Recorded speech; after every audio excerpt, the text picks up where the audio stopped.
നിങ്ങൾ യഅലമു സിർറക്കും വജഹ്റക്കും, അല്ലാഹു തആല നിങ്ങളുടെ രഹസ്യങ്ങൾ അറിയുന്നവനാണ്.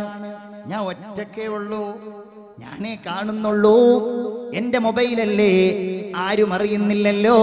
എന്റെ യുവാക്കളെ, സഹോദരിമാരെ, കാണാൻ നമ്മുടെ മുമ്പിൽ കാഴ്ചകൾ ഇങ്ങനെ നിൽക്കുമ്പോ ഞാനല്ലേ കേൾക്കുന്നുള്ളൂ, ഈ തെറ്റ് ഞാനല്ലേ അറിയുന്നുള്ളൂ എന്ന് ചിന്തിച്ചുകൊണ്ട് നമ്മുടെ തെറ്റുകളും കുറ്റങ്ങളും നമ്മൾ സ്വയമേ അറിഞ്ഞിട്ടുള്ളൂ എന്ന് കരുതിയാൽ, വയഅലമു സിർറക്കും വജഹ്റക്കും, നിങ്ങൾ രഹസ്യമായി ചെയ്യുന്നത്, നിങ്ങൾ പരസ്യമായി ചെയ്യുന്നത് എല്ലാം അറിയുന്നവനാണ് അല്ലാഹു തആല.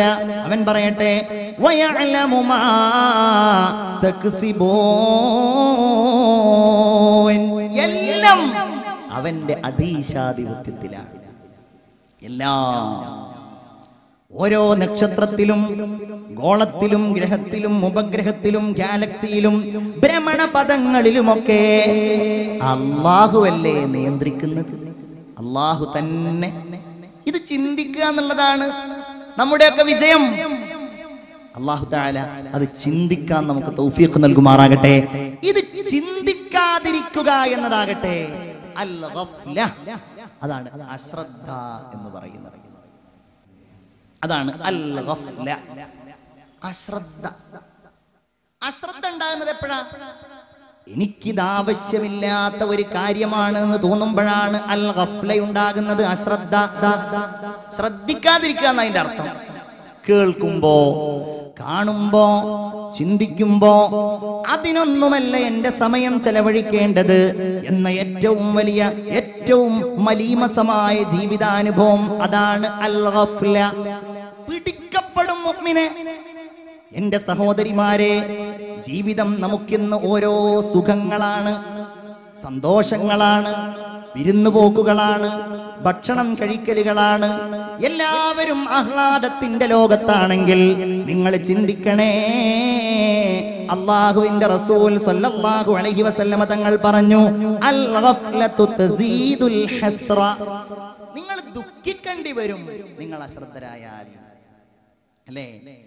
യതഹസ്സറു ബിനു ആദമ യൗമൽ ഖിയാമ, അന്ത്യദിനത്തിൽ അല്ലാഹുവിന്റെ ഒരടിമ, ഓരോ മനുഷ്യനും ഏറ്റവും കൂടുതൽ ഖേദിക്കുന്നത് അൻസാഅത്തിൻ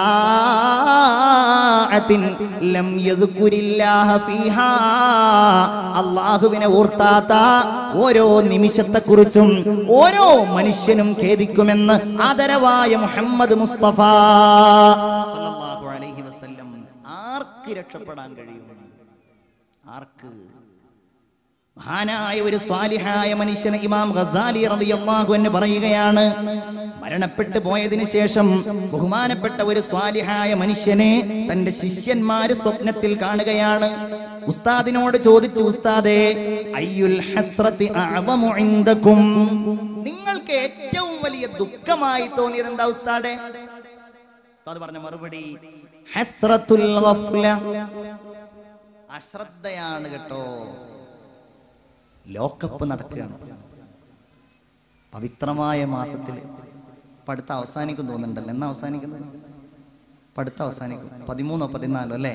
പക്ഷെ ഞാനൊരു കാര്യം പറയട്ടെ, ഞങ്ങളുടെ ആലുവ പ്രദേശത്തുകൂടെ സഞ്ചരിക്കുകയാണ് എങ്കിൽ, ഞാൻ ആലുവക്കാരനല്ല, പക്ഷെ ആലുവയിൽ ജോലി ചെയ്യുന്ന ഒരാളെന്ന നിലക്ക് അതിലൂടെ സഞ്ചരിക്കുകയാണെങ്കിൽ സത്യസന്ധമായിട്ട് പറയാണ്, അവിടെ ഇതുപോലെ ഫ്ലക്സുകൾ കാണൂല. ഈ ആവേശം അവിടെ ഇല്ല. എല്ലാരും പറഞ്ഞിരുന്നത് ഇപ്രാവശ്യം തറാവീഹിന് ആള് കുറയും, ആള് കമ്മിയാവും. കാരണം ആ സമയത്താണല്ലോ, 9:30 മണിക്കാണല്ലോ ബ്രസീലും ജർമ്മനിയും തമ്മിൽ ഫുട്ബോൾ നടക്കുന്നത്. കാണാൻ വേണ്ടിയിട്ടുള്ള കാത്തിരിപ്പിന് വേണ്ടിയിട്ട് തറാവീഹ് ഒഴിവാക്കും. നാട്ടിൽ ശരിയാണ്. പാവപ്പെട്ട എന്റെ നാട്ടില് ഒരു കടയുടെ റൂമിൽ വലിയ സ്ക്രീൻ വെച്ചിരിക്കുകയാണ്. ഒന്നാമത്തെ തറാവീഹിന് നാട്ടിൽ തന്നെയാ കൂടിയത്. തറാവീഹ് മര്യാദക്ക് നിസ്കരിക്കാൻ കഴിഞ്ഞില്ല. കാരണം ചെറുപ്പക്കാരുടെ നിലവിളികൾ. ആർക്ക് ഇവമ്മന് വല്ലതും അറിയോ? പേര് പോലും ശരിക്കും അറിയോ എന്ന് എനിക്ക് സംശയമാണ്. ഞാൻ വിചാരിക്കാറുണ്ട്, ഒരു ദിക്ർ ചിലപ്പോൾ നമ്മൾ ഏതെങ്കിലും വഅദിൽ പറഞ്ഞാൽ കുട്ടികൾ എത്ര പറഞ്ഞാലും അതങ്ങ് മനസ്സിലാവില്ല. ഞാൻ ഇപ്പൊ അടുത്തൊരു ചെറുപ്പക്കാരന് കുട്ടികളില്ല എന്ന് പറഞ്ഞിട്ട് ഒരു ഉസ്താദിന്റെ അടുക്കൽ പോയി. ഉസ്താദ് അവനോട് പറഞ്ഞു, നീ നീയും ഭാര്യയും തമ്മിൽ വലിയ സ്വരച്ചേർച്ചയില്ല. അപ്പൊ ആദ്യം അതാണ്, കുട്ടികൾ ഉണ്ടാവാൻ അതാണ് ആദ്യം വേണ്ടത്. അതുകൊണ്ട് നീ ഒരു ദിവസം ഒരു 2000 തവണ ഒരു ദിക്ർ ചൊല്ലണം എന്ന് പറഞ്ഞു. അവൻ അപ്പൊ തന്നെ ബോധം കിടണ്ടേ എന്നിങ്ങനെ സംശയിച്ചിട്ടുണ്ടാവും. 2000 തവണ ചെല്ലണമല്ലോ. പക്ഷെ ദിക്ർ ചെറിയ ദിക്റായിരുന്നു. യാ വദൂദ്, യാ വദൂദ് 2000 തവണ ചെല്ലണമെന്ന് പറഞ്ഞു. ഇവനതൊന്ന് കാണാതെ പഠിപ്പിക്കാൻ ഞാൻ പെട്ട പാട്. ഞാനത് പോകുന്ന സമയത്തൊക്കെ ഇടക്കിടക്ക് ഞാൻ ചോദിക്കും, എന്താ ചെല്ലാൻ പറഞ്ഞത്? കിട്ടൂല. കുറെ യാ വദൂദ്. എന്നിട്ടോ പിറ്റേ ദിവസം ഞാൻ വിളിച്ച് ചോദിച്ചു. അപ്പോഴവൻ എന്നോട് പറഞ്ഞു, ഉസ്താദെ ഇന്നലെ ആ പറഞ്ഞ ദിക്ർ എന്താന്നുള്ളത് ഇങ്ങോട്ട് ഓർമ്മ വരുന്നില്ല. ഞാൻ ഇന്ന് രാവിലെ ഉസ്താദിനെ വിളിച്ച് ചോദിക്കാൻ നിൽക്കായിരുന്നു. 2000 തവണ ചെല്ലാനുള്ളതാണ്. എന്നാലോ എത്ര മനോഹരമായിട്ടാണ് ഓരോ താരങ്ങളുടെ, എനിക്കൊക്കെ നെയ്മർ, മെസ്സി എന്നൊക്കെ ഉള്ളതേ അറിയുള്ളൂ. അതിന്റെ വാലും തലയും ഒക്കെ പറഞ്ഞിട്ട് കുട്ടികൾ കാണാം ഇങ്ങനെ പറയുന്നു. ബ്രസീലിലാ നടക്കുന്നതെന്ന് അറിയുള്ളൂ. പക്ഷെ കുട്ടികൾക്കറിയാം അത് സാവോ പോളോയിലാണ് ഇന്നത്തെ കളി. അതുപോലെ എന്താണ് ജനീറോ എന്നൊക്കെ പറഞ്ഞിട്ട് എന്താ പേര് തന്നെ ഉച്ചരിക്കുമ്പോഴേക്ക് നാവാകെ വളഞ്ഞു പോകും. അതൊക്കെ കുട്ടികൾ. അൽ ഗഫ്ല. എന്റെ ചെറുപ്പക്കാരെ, ഇതുകൊണ്ടൊക്കെ എന്ത് ഗുണമാണ് ഉണ്ടാവുക എന്നുള്ളത് നമ്മൾ ആലോചിച്ച് നോക്കണം. ദുനിയാവ് എന്ന് പറഞ്ഞാൽ ലഹുവും വലൈബുമായിട്ട് മാറ്റരുത്. അള്ളാനെ കൺമുമ്പിൽ കാണണം. ഇതിന്റെ പേരിൽ ഖേദിക്കും. എന്ന് പറഞ്ഞാൽ ഇവിടെ അള്ളാനെ ഓർത്തിട്ടില്ല എന്ന് മാത്രല്ല, മറ്റു പലതും ഓർക്കുകയും ചെയ്തു. ഈ മനുഷ്യൻ സ്വപ്നത്തിൽ പറയുകയാണ്, ഞാൻ ഏറ്റവും കൂടുതൽ ദുഃഖിച്ചത് ഞാൻ അശ്രദ്ധനായിരുന്നല്ലോ എന്ന കാര്യത്തിലാണ്.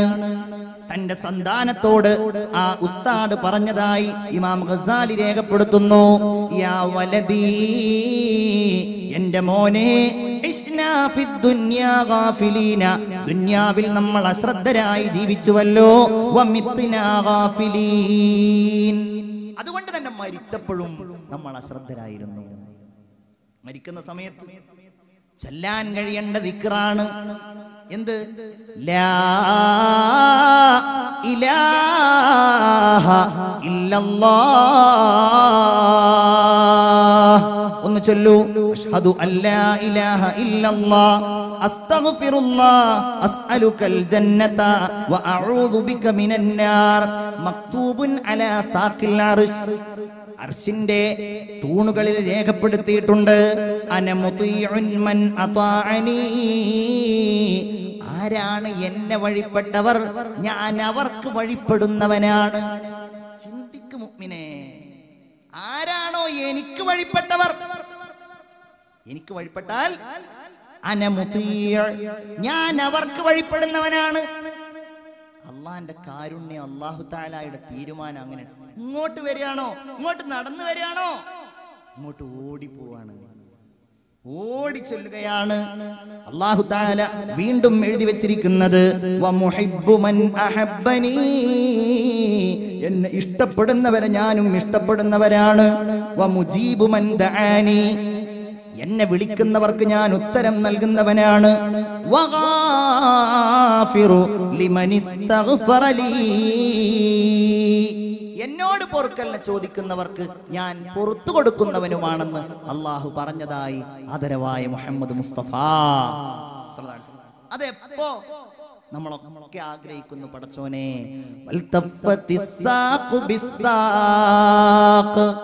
ഇലാ റബ്ബിക യൗമഇദിനിൽ മസാഖ്. മാലാഖയായ അസ്രായീൽ അലൈഹിസ്സലാം എന്റെയും നിങ്ങളുടെയും അവസാന നിമിഷം നമ്മുടെ റൂഹിനെ വലിച്ചു പിടിച്ചു കൊണ്ടുപോകാൻ നമ്മുടെ അടുക്കലേക്ക് വരുമ്പോ, കൈകൾ നാം ചുരുട്ടി പിടിക്കുമ്പോ, അത് മലർത്താൻ നമ്മൾ ഒരുങ്ങുമ്പോ, ഞാനും നിങ്ങളും കൈകാലുകൾ പരസ്പരം കൂട്ടിപ്പിടിക്കുമ്പോ, എന്റെ പ്രിയപ്പെട്ട മുഅ്മിനെ നമുക്കറിയാതെ ചൊല്ലാൻ കഴിയണം ലാ ഇലാഹ ഇല്ലല്ലാഹ്. അതിന് നമ്മൾ ഇവിടുന്ന് ചൊല്ലിയാ മതി. എനിക്കൊരു വല്യമ്മ ഉണ്ടായിരുന്നു, അല്ലാഹു മഗ്ഫിറത്ത് നൽകുമാറാകട്ടെ. എന്റെ വല്യമ്മ എന്ന് പറഞ്ഞാൽ ഒന്നും അറിയാത്തൊരു ഉമ്മയായിരുന്നു. ഒന്നും അറിയില്ല. ഒരു ഫോൺ വിളിക്കുക എങ്ങനെയെന്നറിയില്ല, ഒരു ഒരു ഒരു ടി വി എങ്ങനെയാണ് ഓൺ ചെയ്യാന്നറിയില്ല. പാവം വളരെ പാവം. അല്ലാഹു തആല അവർക്ക് മഗ്ഫിറത്ത് നൽകുമാറാകട്ടെ. പക്ഷെ വല്യമ്മയുടെ ഖുർആനോത്ത് കേൾക്കാതെ ഞങ്ങളാരും സുബ്ഹിക്ക് എഴുന്നേൽക്കാറുണ്ടായിരുന്നില്ല. വല്യമ്മ ദിക്റ് ചൊല്ലും, സ്വലാത്ത് ചൊല്ലും. എന്റെ നാട്ടിലാരെങ്കിലും മരിച്ചാൽ വല്യമ്മ എപ്പോഴും ഞങ്ങളുടെ വീട്ടിൽ വന്നിട്ട് ആ മനുഷ്യന് വേണ്ടിയിട്ട് ദിക്റ് ചൊല്ലും. കയ്യിലെപ്പോഴും തസ്ബീഹ് മാലയുണ്ടാകും. വല്യമ്മമാരുടെ പണി തന്നെയാണ് എപ്പോഴും വല്യമ്മ ചെയ്തിരുന്നത്. പേരക്കിടാങ്ങളായ ഞങ്ങളെങ്ങനെ നോക്കുക, ഞങ്ങളെങ്ങനെ നിയന്ത്രിക്കുക. അവസാനം അവർക്ക് അൽഷിമേഴ്സ് രോഗമുണ്ടായി.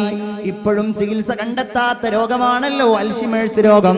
ഈ രോഗം കാരണം എല്ലാ കാര്യങ്ങളും വല്യമ്മ മറന്നുപോയി. മുഅ്മിനേ, എന്താണ് പറയുന്നത്?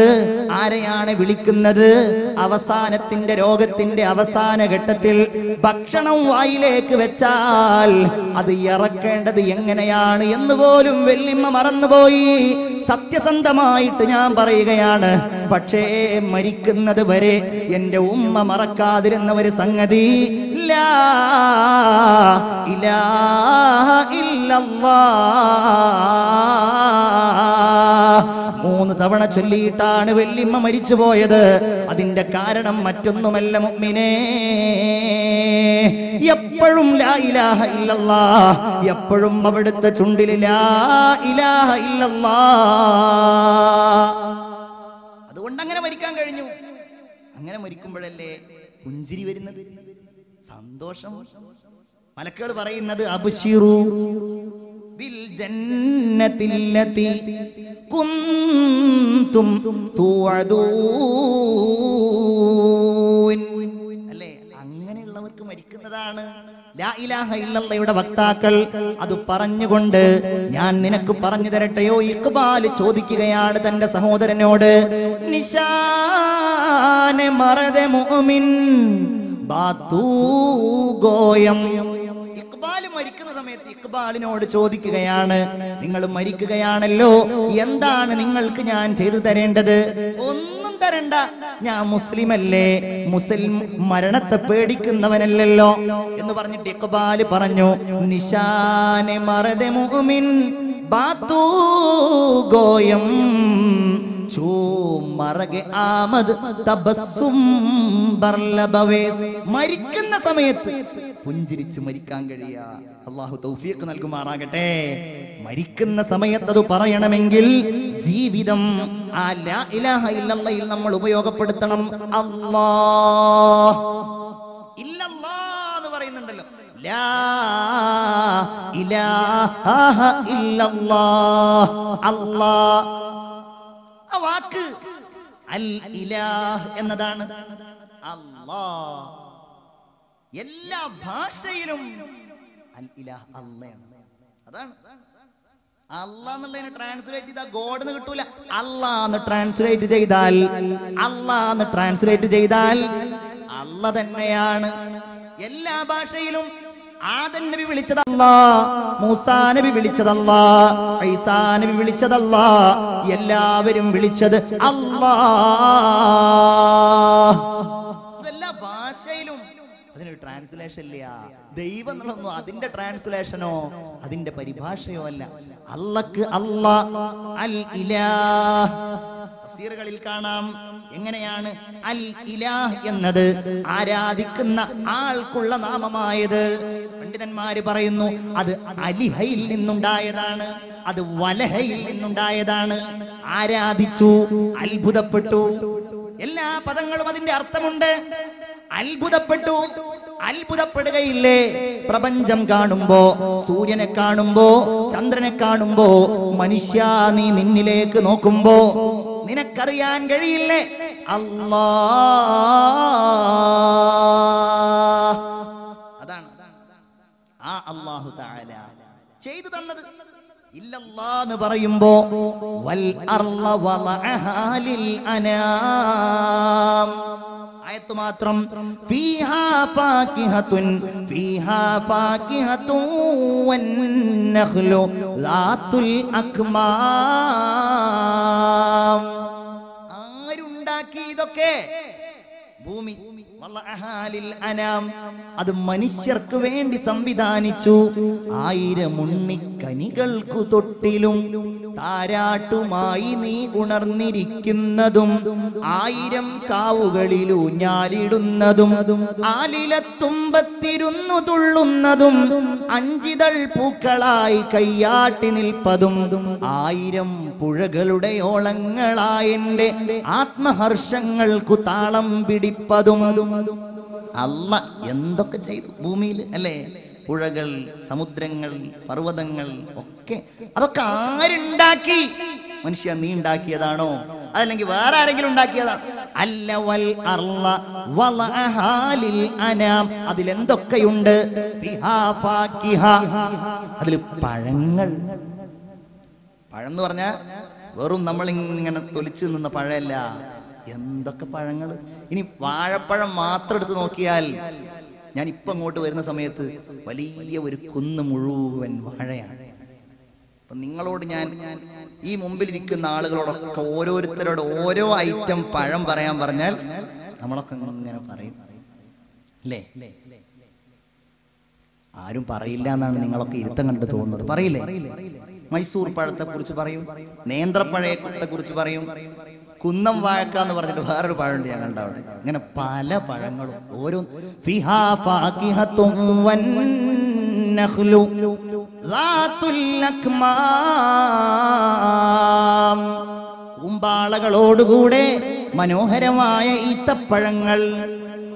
ഈത്തപ്പഴം നമ്മുടെ പഴത്തെക്കാൾ ആയിട്ടുള്ളതാണ് ഈത്തപ്പഴം എന്നുള്ളത് നിങ്ങൾക്കൊക്കെ ഓരോ ദിവസവും മനസ്സിലാവും. കാരണം ഇന്ന് 15 രൂപ വിലയുള്ള ഈത്തപ്പഴം കിട്ടിയതെങ്കിൽ നാളെ ചിലപ്പോൾ 5 രൂപ വിലയുള്ളത്, അതിൻ്റെ അപ്പുറത്ത് 10 രൂപ വിലയുള്ളത്. സൂഖുത്തമ്ര എന്ന് പറഞ്ഞിട്ട് വലിയൊരു സ്ഥലമുണ്ട് മദീനയിൽ. അവിടെ അങ്ങോട്ട് പോയാൽ മനസ്സിലാവും, പടച്ചവനെ അവിടെ കാരക്കയും അതുപോലെ ഈത്തപ്പഴങ്ങളും മാത്രമേ ഉള്ളൂ. അള്ള പറയാണ്, ഖുർആനിൽ അള്ള പറയാണ്, ഇതൊക്കെ ആരുണ്ടാക്കി? അള്ളയല്ലാതെ ആരാണ് ഇതിന്റെ പിന്നിൽ? വൽ ഹബ്ബ് വൽ ഹബ്ബു ദുൽ അസ്ഫ്, പടച്ചവന്റെ വാക്ക്, വൽ ഹബ്ബു ദുൽ അസ്ഫ്, വൈക്കോലുകളോടുകൂടെ നിങ്ങൾക്ക് ധാന്യങ്ങളെ ഉണ്ടാക്കിയവൻ ആരാണ്? അത്താഴത്തിന് ഭക്ഷണം കഴിച്ചില്ലേ? അത്താഴത്തിന് നിങ്ങൾ കഴിച്ചില്ലേ? എങ്ങനെ ഉണ്ടായി അത്? അല്ല പറയട്ടെ, വൽ ഹബ്ബ്, അത് അല്ല ഉണ്ടാക്കി തന്നതാണ്. എന്തിനാണ് അവിടെ വൈക്കോല്? അതിന്റെ ആവശ്യമുണ്ടോ? ഉണ്ടല്ലോ. അത് നിങ്ങളുടെ മൃഗങ്ങൾക്കുള്ളതാണ്. അത് മറ്റൊരു മേഖല. വദല്ലൽനാഹ, നാം നിങ്ങൾക്ക് കീഴൊതുക്കി തന്നു. വദല്ലൽനാ ലഹും ഫമിൻഹാ റകൂബുഹും വമിൻഹാ യഅകുലൂൻ. ചില വാഹനങ്ങൾ നിങ്ങൾ അതിന്റെ പുറത്തൊക്കെ കയറിയിട്ട് നല്ല സ്റ്റാൻഡേർഡിൽ പോയിക്കോളൂ, എല്ലാറ്റിനും പുറത്ത് കയറരുത്. അങ്ങനെയുണ്ട്. ബനൂ ഇസ്രായേലിൽ പെട്ട ഒരാൾ ഒരു ദിവസം ഇങ്ങനെ അദ്ദേഹത്തിന്റെ കൃഷിയിടത്തിൽ മുഴുവനായിട്ട് ഇങ്ങനെ ഉഴുതു മറിച്ച് അദ്ദേഹം ഇങ്ങനെ തിരിച്ചു വരികയാണ്. തിരിച്ചു വരുമ്പോൾ വെറുതെ നടക്കുന്നതിന്, ഏതായാലും പിന്നെ പോത്തോ കാള എന്തോ ആണ്, ബക്കറത്തൻ, പശുവാണ്. ഞാൻ വെറുതെ എന്തിനാ നടക്കുന്നതെന്ന് വിചാരിച്ചിട്ട് മൂപ്പര് വേഗം അതിന്റെ മുകളിൽ കയറിയിട്ട് ആ പശുവിന്റെ മുകളിൽ കയറിയിട്ട് ഇങ്ങനെ യാത്ര ചെയ്യാണ്. അപ്പൊ ആ പശു ഇങ്ങനെ തിരിഞ്ഞു നിന്നു. എന്നിട്ട് വിളിച്ചു, യാ ഫുലാൻ ഇന്നാലം നുഖ്ലഖ് ലിഹാദാ, ഞങ്ങൾ ഇതിനു വേണ്ടി പടക്കപ്പെട്ടതല്ലല്ലോ. എന്തിനാ എന്റെ പുറത്ത് കയറിയത്? ഞങ്ങൾ ഇതിനു വേണ്ടി പടക്കപ്പെട്ടതല്ലല്ലോ.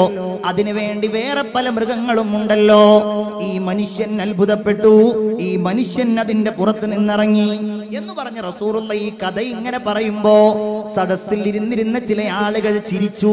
മുനാഫിക്കുകളുണ്ടല്ലോ, അവരിങ്ങനെ അവരുടെ താഴോട്ട് നോക്കിയിട്ട് അവരിങ്ങനെ ചിരിക്കുകയാണ്.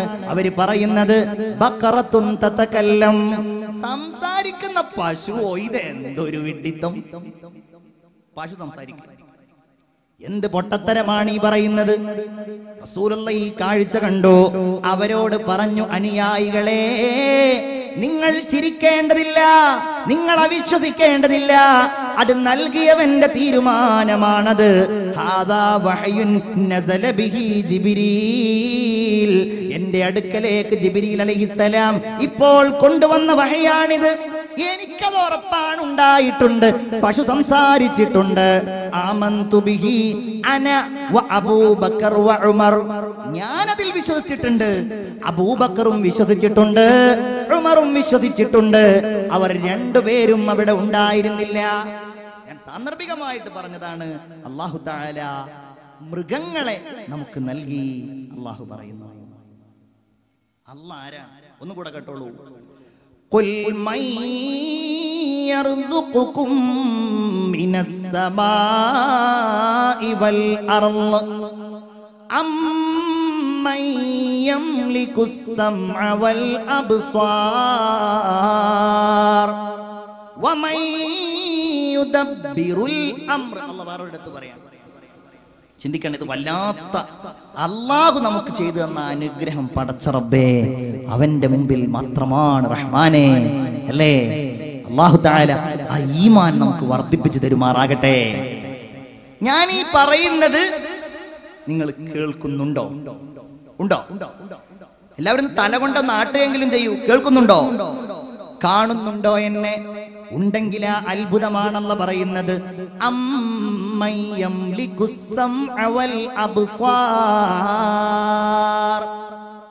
അല്ലാഹുവല്ലേ നിങ്ങളുടെ കാഴ്ചയും കേൾവിയും നിയന്ത്രിക്കുന്നത്. വല്ലാത്തൊരു വാക്കാണ് കേട്ടോ അത്. സംഅ് അത് മുഫ്രദാണ്, അബ്സ്വാർ അത് ജംആണ്. കേൾവി, കാഴ്ച ഒരു രൂപത്തിലാണ് കേൾക്കുന്നതെങ്കിൽ കാഴ്ച പല രൂപത്തിലല്ലയോ? ഓരോരുത്തരുടെ കണ്ണിനും ഓരോ കാഴ്ച. ചെവി ഏറെക്കുറെ ഒരേ കേൾവിയാണ്. അങ്ങനെ ഒരു വ്യാഖ്യാനം പണ്ഡിതന്മാര് പറയുന്നുണ്ട്. ഖുർആനിൽ എവിടെയൊക്കെ കാഴ്ചയും കേൾവിയും എന്ന് പറഞ്ഞിട്ടില്ല. പറയുന്നിടത്തൊക്കെ അല്ലാഹനെ പറയുകയാണെങ്കിൽ പോലും സമീഉം ബസീർ, സമീഅൻ, അല്ലാഹു തആല കാണുന്നവനും കേൾക്കുന്നവനും കാണുന്നവനും. കേൾവി ആദ്യം. ഇതിലൊക്കെ വലിയ രഹസ്യങ്ങളുണ്ട് മുഅ്മിനേ, അല്ലേ? എന്തുകൊണ്ടാണ് അല്ലാഹു ഖുർആനിൽ പറഞ്ഞതിൽ ഒരിടത്തല്ലാത്ത ഒരിടത്ത് മാത്രം അല്ലാഹു പറഞ്ഞിട്ടുണ്ട് ആദ്യം കാഴ്ച പിന്നെ കേൾവി. അത് ഞാൻ പറഞ്ഞുതരാം. ആദ്യം കേൾവി പിന്നെ കാഴ്ച. എന്താണെന്നറിയോ? അത് മനുഷ്യൻ ആദ്യം തുടങ്ങുന്നത് കേൾക്കാനാണ്, അല്ലേ? താരാട്ടുപാടി ഇങ്ങനെ ഉറക്കുകയാണ്. അറ്റലായ പൈതലേ ആരംഭ പൊന്നോമലേ ആശയേറും മാമ്പലേ അല്ല തന്ന കാതലേ ലാ ഇലാഹ ഇല്ലല്ലാഹു ലാ ഇലാഹ ഇല്ലല്ലാഹ് ലാ ഇലാഹ ഇല്ലല്ലാഹു മുഹമ്മദുർ റസൂലുള്ളാഹ്. അത് കുട്ടി കേൾക്കുള്ളൂ, ചെയ്യാ, കാണൂല. ഒരു കുഞ്ഞ് കേട്ടുകൊണ്ടാണ് അവന്റെ ജീവിതം തുടങ്ങുന്നത്. കാണാൻ അവന് കഴിയില്ലെങ്കിലും കേൾവി അവൻ തുടങ്ങിയിട്ടുണ്ട്. അവന്റെ ഗർഭപാത്രത്തിൽ നിന്ന് പോലും ഒരു കുഞ്ഞ് കേട്ട് തുടങ്ങുമെന്നാ പറയുന്നത്. അമ്മ യംലിക്കു, ആരാണത് നിയന്ത്രിക്കുന്നത്? മുഅ്മിനേ, പടച്ചോനെങ്ങാനും ഒന്ന് തരണ്ടാന്ന് തീരുമാനിച്ചാൽ, എൻ്റെ ഒരു സഹോദരൻ, എനിക്ക് വളരെ അടുത്ത ആലുവയിലെ എൻ്റെ ഒരു സുഹൃത്ത് എന്നോട് കുറെ കാലമായിട്ട് ദുആ ചെയ്യാൻ പറയുന്ന ഒരു സംഗതി എന്താണെന്നറിയോ? മോൾക്ക് കേൾവി ശക്തി സീറോയാണ്, തീരല്ല. മോൾക്ക് അതുകൊണ്ട് സംസാരിക്കാനും കഴിയില്ല. അങ്ങനെ കഴിഞ്ഞ ദിവസം ഓപ്പറേഷൻ നടത്തി. 8 ലക്ഷം രൂപ ഓപ്പറേഷന് കൊടുത്ത് നിങ്ങളുടെ കോഴിക്കോടുള്ള ഒരു ഹോസ്പിറ്റലിൽ നിന്ന് കേൾവി ശക്തി തിരിച്ചു കിട്ടാൻ ഒരു കോക്ലിയ പ്ലാന്റേഷൻ സർജറി നടത്തി. 8 ലക്ഷം രൂപക്ക് സർക്കാർ ഒരു 6 ലക്ഷം രൂപ ധനസഹായവും നൽകി. ആലോചിച്ച് നോക്കൂ. ഇതോ നമ്മളുടെ ചെവിക്ക് കാശ് കൊടുത്തു ആർക്കേലും? അല്ല തരണ്ടാന്ന് തീരുമാനിച്ചാൽ പൈസ കൊടുക്കേണ്ടി വരും, അല്ലേ? പല്ല് തേക്കാൻ പറഞ്ഞു ഹബീബായ മുഹമ്മദ് മുസ്തഫ. എപ്പോഴും പല്ല് ഇങ്ങനെ തേക്കും. പക്ഷെ മടിയന്മാര് കുറെ തേക്കൂല. പിന്നെ അവൻ തേച്ചു തുടങ്ങും. എപ്പോന്നറിയോ നിങ്ങൾക്ക്? പല്ലൊക്കെ ഒരു 10-40 വയസ്സായപ്പോഴേക്ക് 4 യാ അല്ലാഹ്. അപ്പൊ അവൻ പിന്നെ പല്ല് വാങ്ങി ഫിറ്റ് ചെയ്യും. ഒരു പല്ലിന് എന്താ വില എന്നറിയോ നിങ്ങൾക്ക്? ഒരു പല്ല് കാശ്, സ്വർണ്ണപ്പല്ലൊന്നും ആവണ്ട, ഒരു സാധാ ദന്തിസ്റ്റിന്റെ അടുക്കൽ പോയിട്ട് ഒരു പല്ല് കാശ് കൊടുത്ത് വാങ്ങണമെന്നുണ്ടെങ്കിൽ കാശ് അങ്ങോട്ട് എണ്ണി കൊടുക്കണം. അത് കൊടുത്താൽ പിന്നെ അവൻ കാണാം, ദന്തിസ്റ്റ് പറയും 2 നേരം പല്ല് വെച്ചാൽ മതി. പക്ഷെ ഇയാൾ കാണാം ആ വെപ്പ് പല്ലിന്റെ മുകളിൽ 5 നേരം. കാശ് കൊടുത്ത് വാങ്ങിയതല്ല, അതങ്ങനെ വെറുതെ ആക്കാൻ പാടില്ലല്ലോ. ഇത് അള്ളാഹു നിയന്ത്രിക്കുന്നതാണ്. ഒരാൾക്ക് അള്ളാഹു തആല കേൾവി ശക്തിയും കാഴ്ച ശക്തിയും ഒരുമിച്ച് കൊടുത്തിട്ടില്ലെങ്കിൽ അള്ളാഹു തആല അവന് ദുനിയാവിൽ ആ എല്ലാ നിഅമത്തുകളുടെയും ഏറ്റവും വലിയ ഒരു സംഗ്രഹമാണ് അവനിൽ നിന്ന് ഇല്ലാതാക്കിയത്. കാഴ്ച ഉണ്ട്, കേൾവില്ല, കുറെ കാര്യങ്ങൾ നടക്കും. കേൾവിയുണ്ട്, കേൾവിയില്ല, കാഴ്ച ഉണ്ട്, കാഴ്ചയുണ്ട്, കേൾവിയുണ്ട്, കാഴ്ചയുണ്ട്, കേൾവിയില്ല, അങ്ങനെ അങ്ങോട്ടും ഇങ്ങോട്ടും ഒന്നില്ലാതെയായാലും കുറെ കാര്യങ്ങൾ നടക്കും. രണ്ടും ഒരുമിച്ചില്ലെങ്കിൽ ഒന്നും ചെയ്യാൻ കഴിയില്ല. ഒരു പ്രതിഭ അങ്ങനെ ഉണ്ടായിട്ടില്ല. കണ്ണില്ലാത്തവരുടെ എത്രയെത്ര പ്രതിഭകളാണ്. ദാറുൽ ക്ലാസ് എടുക്കാൻ വരാറുണ്ട് ഒരു ഡോക്ടർ നവാസ് നിസാർ. അദ്ദേഹം ജവഹർലാൽ യൂണിവേഴ്സിറ്റിയിലെ പ്രൊഫസറാണ്. ഡോക്ടർ നവാസ് നിസാർ 2 കണ്ണുകളും അള്ളാഹു അദ്ദേഹത്തിന് നൽകിയിട്ടില്ല. 2 മക്കൾ അദ്ദേഹത്തിന്റെ പാപ്പാക്ക് വേറെയുണ്ട്, അവർക്ക് 2 കണ്ണുമില്ല. പക്ഷെ ആള് PhD എടുത്ത ആളാ. നമ്മളെക്കാൾ ഉഷാറായിട്ട് മൂപ്പര് ഒരു തവണ അസ്സലാമു അലൈക്കും എന്ന് നിങ്ങൾ ഇന്ന് പറഞ്ഞു, അടുത്ത കൊല്ലം നിങ്ങൾ നവാസ് നിസാറിനോട് അസ്സലാമു അലൈക്കും എന്ന് പറഞ്ഞാൽ അദ്ദേഹം ചോദിക്കും ഇന്ന ആളല്ലേ. അത്രയും വലിയ കഴിവാ. നമുക്കോ, നമുക്ക് ഫുൾ ടൈം കാണുന്ന ആളാണെങ്കിൽ പോലും നിങ്ങൾ എവിടെയോ വെച്ച് കണ്ടിട്ട് പരിചയം ഉണ്ടല്ലോ എന്ന് ചോദിച്ചു. അപ്പൊ അന്വേഷിച്ച് നോക്കിയപ്പോൾ ഇയാൾ ഗൾഫിൽ നിന്ന് വന്നതാണ്, പുതിയൊരാളെ കണ്ടതാണ്. നിങ്ങൾ എവിടെ? അപ്പൊ അന്വേഷിച്ച് നോക്കുമ്പോൾ അമ്മോശം കാക്കയാണ്. അപ്പൊ ഗൾഫിൽ അങ്ങ് പോയപ്പോഴേക്ക് അത്രേ ഉള്ളൂ നമ്മുടെ ഓർമ്മ എന്ന് പറയുന്നത്. ചെവിയും കാഴ്ചയും. അങ്ങനെ ഒരാളെ നിങ്ങൾക്ക് വേണമെങ്കിൽ ഞാൻ ഒരു ഉദാഹരണം പറഞ്ഞുതരാം. Helen Keller. Helen Keller Nobel സമ്മാനമൊക്കെ നേടിയ വലിയ ഒരു എഴുത്തുകാരിയും സാഹിത്യകാരിയും ഒക്കെ ആയിട്ട് അറിയപ്പെടുന്ന ആളാണ്.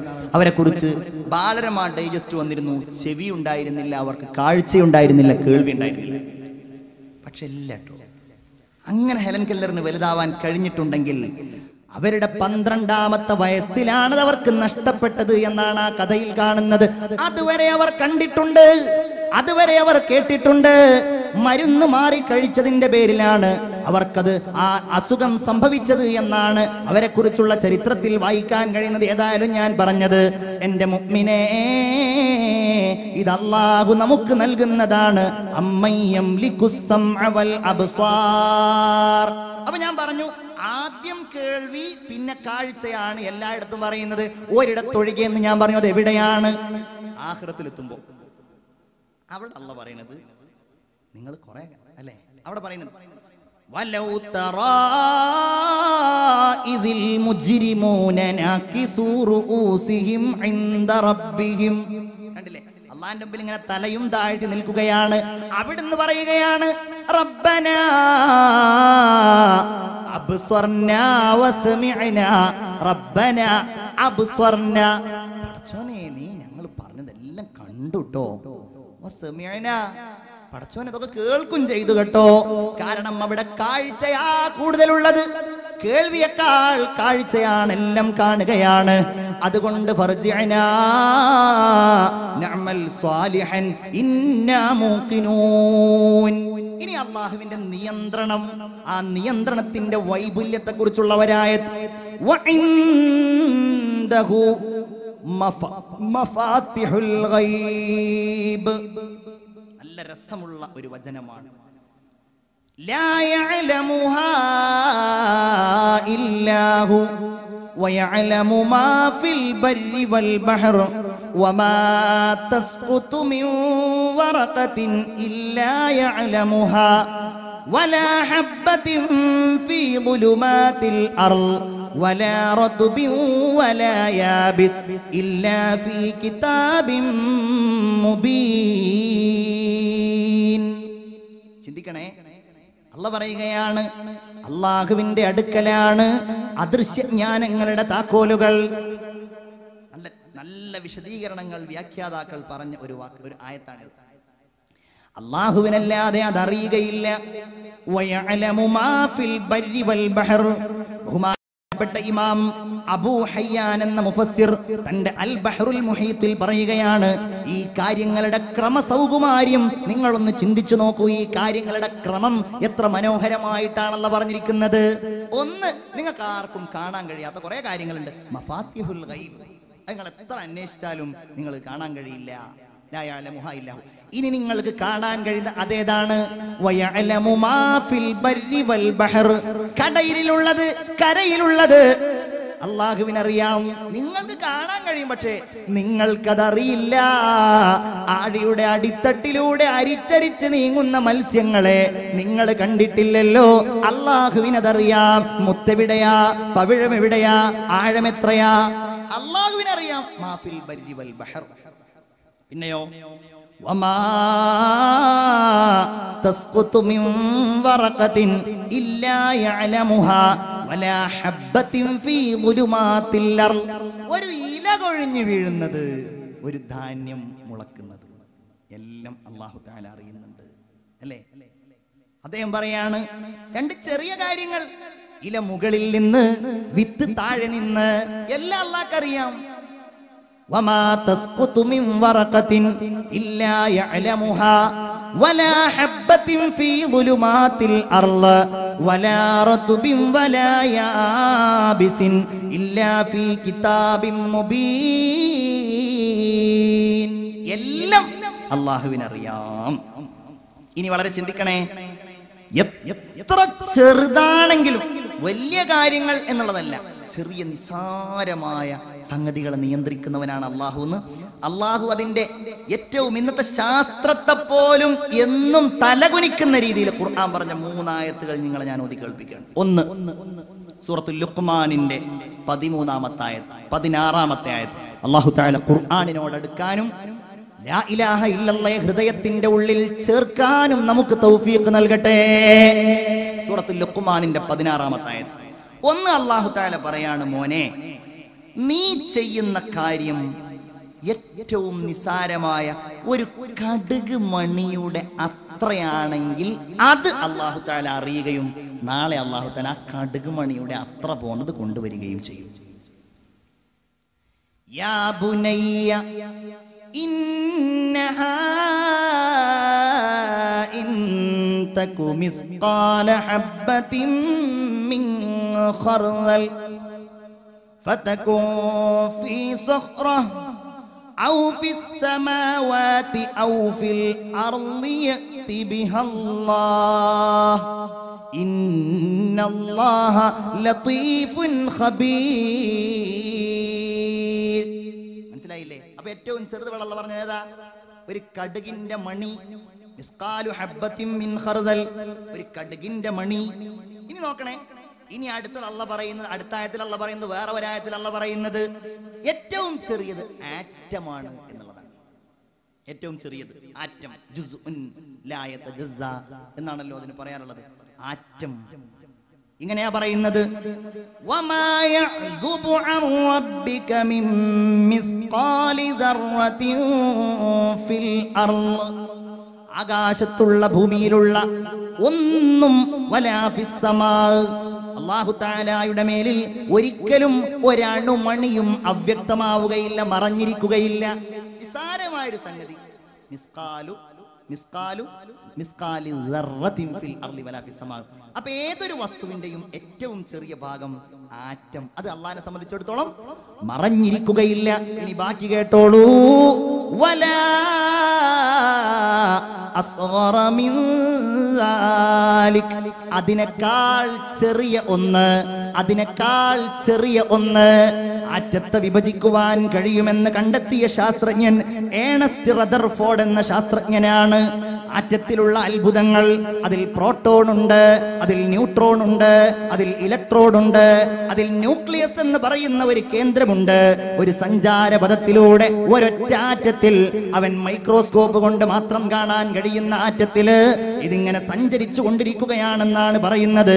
ഒരു നിശ്ചിത അകലത്തിൽ ഇതിങ്ങനെ സഞ്ചരിക്കുന്നു എന്നാ പറയുന്നത്. ഒരൊറ്റ ആറ്റത്തിൽ ഇതൊക്കെ വിഭജിക്കാൻ കഴിയും.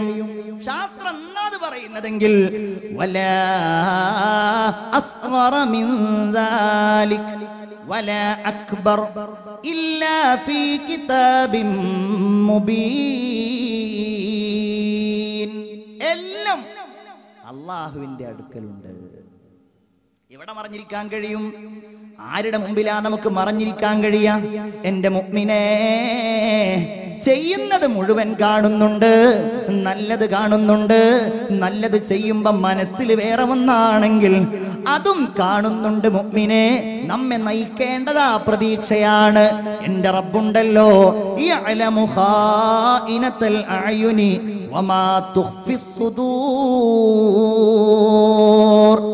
നിങ്ങളുടെ കണ്ണുകൾക്ക് കാണാൻ കഴിയാത്തത്, വരിയെല്ലുകൾ കൊണ്ട് മൂടപ്പെട്ടിരിക്കുന്ന നിങ്ങളുടെ ഹൃദയത്തിന്റെ അന്തരംഗത്ത് മിന്നി മറയുന്ന 1000 വികാരങ്ങളും വിചാരങ്ങളും ചിന്തകളുമെല്ലാം യാ ഹയ്യു യാ ഖയ്യൂം യാ മൻ കുല്ലമാ നദാഹു മുൽതറുൻ അജാബ ദുആഹു. എല്ലാം കാണുന്നയാളാണ് അല്ലാഹുവേ, ഞങ്ങൾക്ക് നിന്നോട് അടുക്കാനുള്ള തൗഫീഖ് നീ നൽകണേ റഹ്മാനേ. അതെല്ലാവർക്കും ഒന്നും അല്ലാഹു തആല നൽകൂല. അതെല്ലാവർക്കും ഒന്നും അല്ലാഹു തആല നൽകൂല.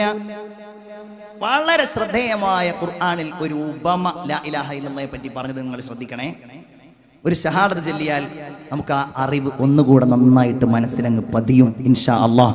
ഒരു ഷഹാദത്ത്, അഷ്ഹദു അല്ലാ ഇലാഹ ഇല്ലല്ലാഹ് അസ്തഗ്ഫിറുല്ലാഹ് അസ്അലുക്കൽ ജന്നത വ അഊദു ബിക മിനന്നാർ. എല്ലാവരും ഉറക്കെ ചൊല്ലു, അഷ്ഹദു അല്ലാ ഇലാഹ ഇല്ലല്ലാഹ് അസ്അലുക്കൽ ജന്നത വ അഊദു ബിക മിനന്നാർ. ലാ ഇലാഹ ഇല്ലല്ലാഹയെ പറ്റിയിട്ട് ഖുർആൻ പറഞ്ഞ ഒരു ഉപമ വളരെ രസകരമായ ഒരു ഉപമയാണ്. അലം തറ കൈഫ ളറബല്ലാഹു മസലൻ കലിമതൻ ത്വയ്യിബ കശജറത്തിൻ ത്വയ്യിബത്തിൻ അസ്ലുഹാ സാബിത് وفرعها في السماء تؤتي أكلها كل حين بإذن ربها. എന്താണത്? മുഅ്മിനേ, ഇത് നമുക്കുണ്ടോ എന്ന് ആലോചിക്കുക. അല്ലാഹു തആല ലാ ഇലാഹ ഇല്ലല്ലാഹ്ക്ക് ഉപമ പറയുന്നത് കശജറത്തിൻ ത്വയ്യിബ, നല്ല ഒരു മരത്തെ പോലെയാണ്. ഇങ്ങോട്ട് നല്ല ഒരു മരത്തെ പോലെയാണ്. ആ മരം അസ്ലുഹാ സാബിത്, ആ മരം അടിയിലേക്ക് അങ്ങ് വേരുറച്ചതാണ്. വഫർഉഹാ ഫിസ്സമാ, അതിന്റെ ശാഖകളാകട്ടെ ആകാശലോകത്ത് ഉയർന്നു നിൽക്കുന്നതാണ്. തന്നെയുമല്ല, തുഅതി ഉകുലഹാ കുല്ല ഹീനിൻ ബിഇദ്നി റബ്ബിഹാ, എപ്പോഴും അതിങ്ങനെ ഫലം നൽകിക്കൊണ്ടേയിരിക്കുകയാണ്. ഇതെവിടെയാണ്? എവിടെയാണ് ആ ഭൂമി? അത് നമ്മുടെ ഹൃദയമാണ്. ലാ ഇലാഹ ഇല്ലല്ലാഹ് ഇങ്ങനെ ഹൃദയത്തിലേക്ക് ആഴ്ന്നിറങ്ങിയിരിക്കുകയാണ്. അതിന്റെ ശാഖകൾ അങ്ങകലെ. അല്ലാഹുവേ, നിന്നെ ഞങ്ങൾ കണ്ണുകൊണ്ട് കാണുന്നില്ലെങ്കിലും പുത്ലി കി തറ ഹർ നസർ സേ മസ്തൂർ ഹേ തൂ, ഞങ്ങളുടെ കണ്ണിൽ അല്ലാഹുവേ നീ മറഞ്ഞിരിക്കുന്നതാണെങ്കിലും ആകാശത്താണ് അതിന്റെ ശാഖകളുള്ളത്. പിന്നെയോ, ഇതുണ്ടായാൽ പിന്നെ തുഅതി ഉകുലഹാ, അതിന്റെ ഫലങ്ങൾ സൽക്കർമ്മങ്ങളായി, നിസ്കാരങ്ങളായി, സ്വതക്കകളായി, ദാനധർമ്മങ്ങളായി, നല്ല പെരുമാറ്റങ്ങളായി ആ സ്വഭാവങ്ങൾ ഇങ്ങനെ വന്നുകൊണ്ടേയിരിക്കുകയാണ്. യദ്രിബുല്ലാഹുൽ അംസാല ലിന്നാസി ലഅല്ലഹും യതദക്കറൂൻ. പ്രസിദ്ധനായ മുഫസ്സിർ ഇമാം നസഫി ഇതിന്റെ വ്യാഖ്യാനത്തിൽ പറയുന്നു, വൃക്ഷം കായയില്ലെങ്കിലും അത് വൃക്ഷം തന്നെയാണ്. ഒരു മരം, അതിൽ ഫലമില്ല, എന്നാൽ അത് വൃക്ഷം തന്നെയാണ്. ഫലത്തിന് വേണ്ടി ഒരു വൃക്ഷത്തെ നാം ഉണ്ടാക്കുകയാണ്. അത് ഫലം നൽകുന്നില്ലെങ്കിൽ പിന്നെ ആ വൃക്ഷത്തിന് വിറകാകുകയല്ലാതെ മറ്റൊരു മാർഗവുമില്ല. ഇത് തന്നെയായിരിക്കും കർമ്മം ചെയ്തില്ലെങ്കിൽ വിശ്വാസിയുടെ അവസ്ഥ എന്ന് ബഹുമാനപ്പെട്ട ഇമാം നസഫി റളിയല്ലാഹു തആല എന്ന് പറയുകയാണ്. എല്ലാവർക്കും അല്ലാഹു തആല ലാ ഇലാഹ ഇല്ലല്ലാഹ് പറയാൻ എപ്പോഴും, അത് ഞാൻ ആദ്യം നിങ്ങളോട് പറഞ്ഞല്ലോ, അത് അല്ലാഹുവിന്റെ ഏറ്റവും വലിയ സൗഭാഗ്യമാണ്. ആ ആയിഷ എന്നൊരു കവി ഉണ്ടായിരുന്നു. ആയിഷ യമനിലുള്ളയാളാണ്, നല്ല കവിയാണ്. ഇന്നും സാഹിത്യം പഠിക്കുന്ന ആളുകൾ ആയിഷയുടെ കവിതകൾ പഠിക്കും. യമനിൽ നിന്ന് നബിയെ കുറിച്ച് കേട്ട് കുതിരപ്പുറത്ത് കയറി അലം തഗ്തമിൽ ഐനാക ലൈലത അർമദ വബിത്ത കമാ ബാത സലീമു മുസഹദാ. ഇന്നലെ രാത്രി നീ കണ്ണടച്ചില്ലല്ലോ, നിനക്ക് ചെങ്കണ്ണായിരുന്നല്ലോ, നിനക്ക് വിഷദംശമേറ്റതുപോലെ നീ ഇന്നലെ ഉറക്കമൊഴിച്ചിട്ടുണ്ടല്ലോ. എന്തിനാ നീ ഉറക്കമൊഴിച്ചത്? നിന്റെ കാമുകയെ ഓർത്താണോ? അല്ല, നബിയുൻ മറാമാല തറൗന വദിക്റുഹു അഗറാല അംരി ഫിൽ ബിലാദി വ അൻജദാ. നബിയെ കാണാൻ പോവാണ്. ഈ പാട്ട് പാടിയിട്ടാണ് ആയിഷ ഇങ്ങനെ ചെല്ലുന്നത്. നല്ല യാത്രയല്ലേ. മക്കയിലെത്തി, ഖുറൈശികൾ കണ്ടു, ആയിഷയെ കണ്ടു. വലിയ കവിയാണല്ലോ ഈ കവി, എങ്ങാനും വിശ്വസിച്ചാൽ പിന്നെ ഞങ്ങൾക്ക് പിടുത്തം കിട്ടില്ല എന്ന് അറിയാവുന്ന അവർ പറഞ്ഞു, ആയിഷ നിങ്ങൾ വിചാരിക്കുന്ന സുഖമൊന്നും ഇസ്ലാം കയറി ഉണ്ടാവില്ല കേട്ടോ. ഇസ്ലാമിൽ കയറിയാലേ, നിങ്ങൾ മുസ്ലിം ആയാലേ, മുഹമ്മദിനെ നിങ്ങൾ പിൻപറ്റിയാൽ നിങ്ങൾ വിചാരിക്കുന്ന സുഖമൊന്നും ഉണ്ടാവില്ല. എന്തേ കാര്യം? ഇസ്ലാം വ്യഭിചാരത്തെ നിരുത്സാഹപ്പെടുത്തുന്നുണ്ട്. അതെനിക്ക് പ്രശ്നമല്ല, അത് ഞാൻ നിയന്ത്രിച്ചോളാം, കുഴപ്പമില്ല. ഇസ്ലാം കള്ളുകുടിയെ ഒഴിവാക്കുന്നുണ്ട്, കള്ളു കുടിക്കരുത് എന്ന് പറയുന്നുണ്ട്. ആയിഷ പറഞ്ഞു, കള്ളു കുടിക്കാതിരിക്കുക അതെനിക്ക് കഴിയില്ല. ഏതായാലും അതൊരു വലിയ പ്രശ്നം തന്നെ ആയതുകൊണ്ട് തൽക്കാലം ഞാൻ അടുത്ത വർഷം വന്ന് മുസ്ലിമായി കൊള്ളാം. നബിയെ കാണാതെ ആയിഷ എന്ന കവി തിരിച്ചു പോവുകയാണ്. കണ്ടില്ലേ, ഹിദായത്തില്ല. അബൂ താലിബിന് പോലും ഹിദായത്ത് ഉണ്ടായിട്ടില്ല. എത്ര ആളുകൾ അല്ലാഹ് തന്ന ഭാഗ്യമാണ്.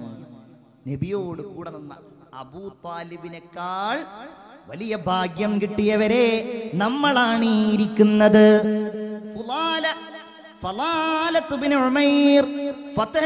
ഹിജ്റയുടെ 8-ാം വർഷം റസൂലുള്ളാഹി സ്വല്ലല്ലാഹു അലൈഹി വസല്ലമ തങ്ങൾ വിശുദ്ധമായ കഅബ ശരീഫിന്റെ സമീപത്ത് ഇങ്ങനെ തവാഫ് ചെയ്യുകയാണ്. ഫളാലത്ത് ഇബ്നു ഉമൈർ എന്ന് പറയുന്ന ശത്രുവായ ആൾ നബിയെ കൊല്ലാൻ വേണ്ടി വാളുമെടുത്തുകൊണ്ട് ഫീ അസ്താരിൽ കഅബ, കഅബയുടെ ഖിൽഅയുടെ പിന്നിൽ ഇങ്ങനെ ഒളിച്ചു നിൽക്കുകയാണ്. ഒന്നാമത് റസൂലുള്ളാഹി വരുമ്പോ ഇപ്പൊ കൊല്ലണം, കഴിഞ്ഞില്ല. രണ്ടാമതും വിചാരിച്ചു കഴിയുന്നില്ല, മൂന്നാമതും വിചാരിച്ചു കഴിയുന്നില്ല. കുറെ സമയം കാത്തുനിന്നോ. അങ്ങനെ കാത്തുനിന്ന് ഒടുവിൽ ഹബീബായ റസൂലുള്ളാഹി ഫളാലയെ കണ്ടു. അടുത്തേക്ക് വിളിച്ചു, ഫളാല എന്താണ് നീ ഇവിടെ ഇങ്ങനെ നിൽക്കുന്നത്? എന്താ മനസ്സിൽ? ഫളാല പറഞ്ഞു, ഞാൻ അല്ലാഹനെ ഓർത്തുകൊണ്ട് നിൽക്കുകയാണ്. ഫളാലയുടെ കയ്യിൽ പിടിച്ചു. റസൂലുള്ളാഹി തന്റെ കൈയെടുത്തു. എന്നിട്ട് ഫളാലയുടെ നെഞ്ചിൽ ഒരു കൊട്ടുകൊട്ടി. ഫളാല അതൊന്നുമല്ല. അദ്ദേഹം പറയുകയാണ്, എന്റെ മുകളിലേക്ക്, എന്റെ ഹൃദയത്തിലേക്ക് മുത്ത് റസൂലിന്റെ കൈയൊന്ന് കിടക്കേണ്ട താമസം. എന്റെ ഹൃദയത്തിൽ മാറ്റം വരാൻ തുടങ്ങി. ഞാൻ അവിടെ വെച്ച് മുസ്ലിമായി, ഞാൻ നബിയെ സ്നേഹിക്കാൻ തുടങ്ങി. അന്ന് ഞാൻ കഅബയുടെ അടുക്കൽ നിന്ന് രാത്രി ഇങ്ങനെ തിരിച്ചു പോവുകയാണ്. എല്ലാ ദിവസവും രാത്രി ഞാൻ സമീപിക്കുന്ന സുന്ദരിയായ ഒരു പെണ്ണെന്നെ വിളിച്ചു, ഇങ്ങോട്ട് വാ, നമുക്ക് ഇന്ന് ഇവിടെ കൂടിയിട്ട് നാളെ പോയാ പോരെ.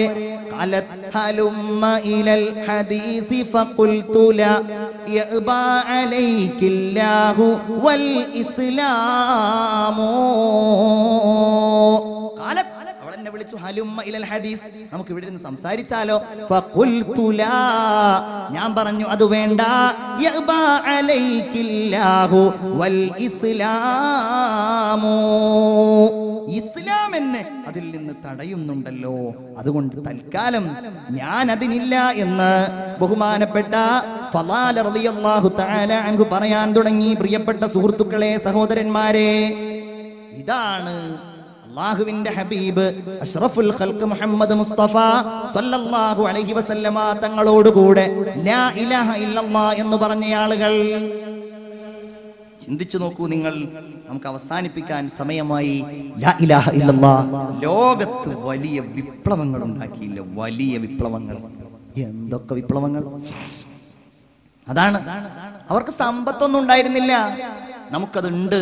പക്ഷെ നമുക്ക് വിപ്ലവം ഉണ്ടാക്കാൻ കഴിയുന്നില്ല, നമുക്ക് മാറ്റങ്ങൾ ഉണ്ടാക്കാൻ കഴിയുന്നില്ല. കാരണം നമ്മുടെ ലാ ഇലാഹ ഇല്ലല്ലാഹ് അടിയുറച്ചതല്ലല്ലോ. മിഠായ കൈസറോ കിസ്റാ के इस्तिबदाद को किसने वो क्या था जोर हैदर फक्र बूजर सिद्क सलमानी. എങ്ങനെയാണ് കിസ്റയുടെയും കൈസറിന്റെയും കോട്ടക്കൊത്തളങ്ങൾ ഇസ്ലാമിന്റെ കീഴിലേക്ക് വന്നത്?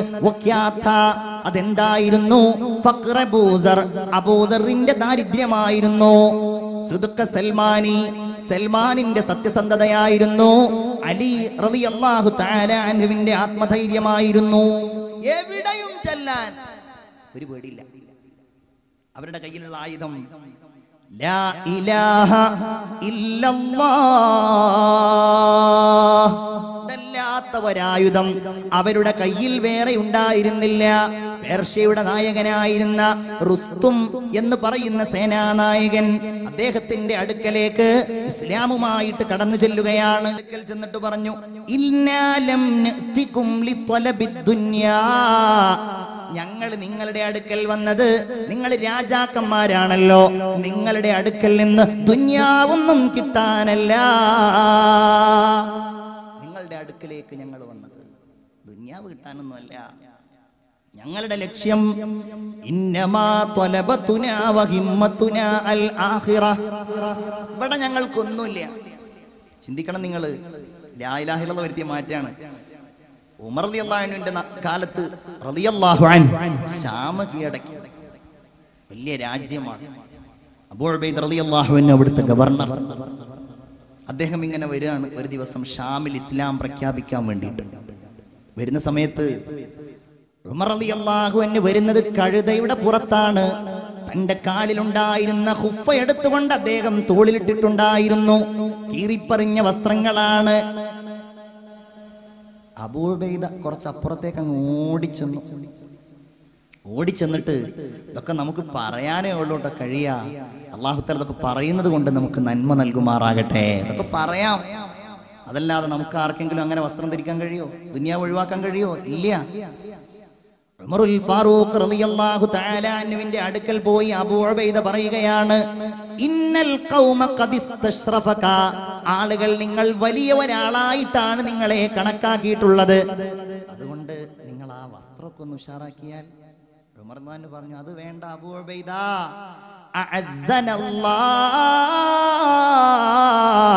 നമ്മൾ വളരെ നിന്ദ്യരായിരുന്നല്ലോ, അള്ളയല്ലേ നമ്മെ പ്രതാപശാലികളാക്കിയത്.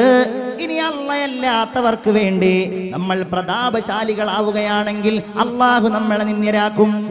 റുസ്തുമിന്റെ മുമ്പിൽ പോയിട്ട് ഇവർക്ക് പറയാനുള്ള ധൈര്യം എന്താ? ഈ ധൈര്യമാണ്. റുസ്തും പറഞ്ഞു, എന്താ ഇസ്ലാം എന്ന് പറഞ്ഞാൽ? മാദീനുൽ ഇസ്ലാം, എന്താണ് ഇസ്ലാം? അവിടുന്ന് പറഞ്ഞു, അന്തഷ്ഹദ അല്ലാ ഇലാഹ ഇല്ലല്ലാഹ്. നീ മുസ്ലിമാവുക, നീ ഷഹാദത്ത് ചൊല്ലുക, നിസ്കരിക്കുക, നോമ്പ് നോൽക്കുക, ഇതൊക്കെയാണ്. വേറെന്താ പറഞ്ഞു? ഇഖ്റാജുൽ ഇബാദി മിൻ ഇബാദത്തിൽ ഇബാദി ഇലാ ഇബാദത്തില്ലാഹ്.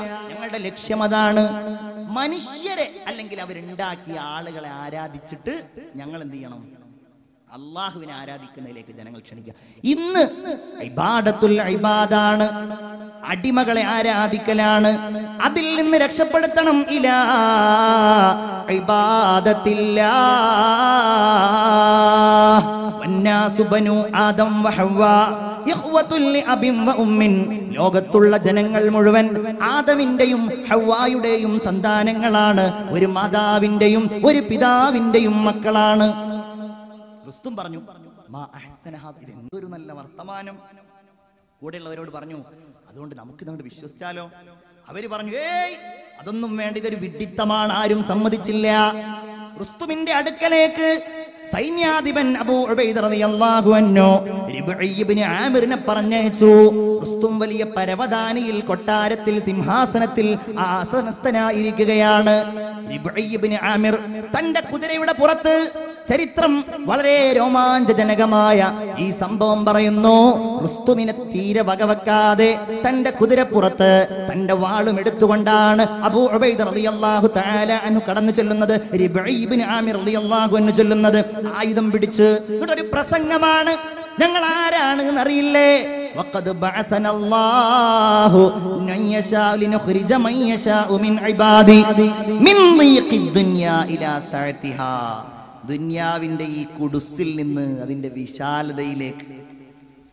വിശാലതയിലേക്ക് അതുണ്ടെങ്കിലേ ഒന്നും പ്രശ്നമാവില്ല. വറാഅ സാഹിബു കിസ്റ അൻ റആ ഉമറ ബൈനർ റഈയത്തി ഉത്ലൻ വഹിയ റായിഹാ.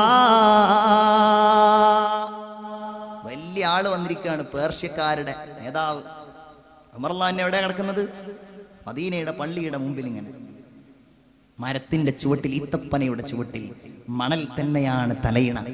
തനിക്ക് പിന്നെ തണലേകുന്നതോ ആ ഈത്തപ്പനയുടെ ഒരു ഭാഗത്ത് തൻ്റെ മുകളിലുണ്ടായിരുന്ന വിരിപ്പ് ഇങ്ങനെ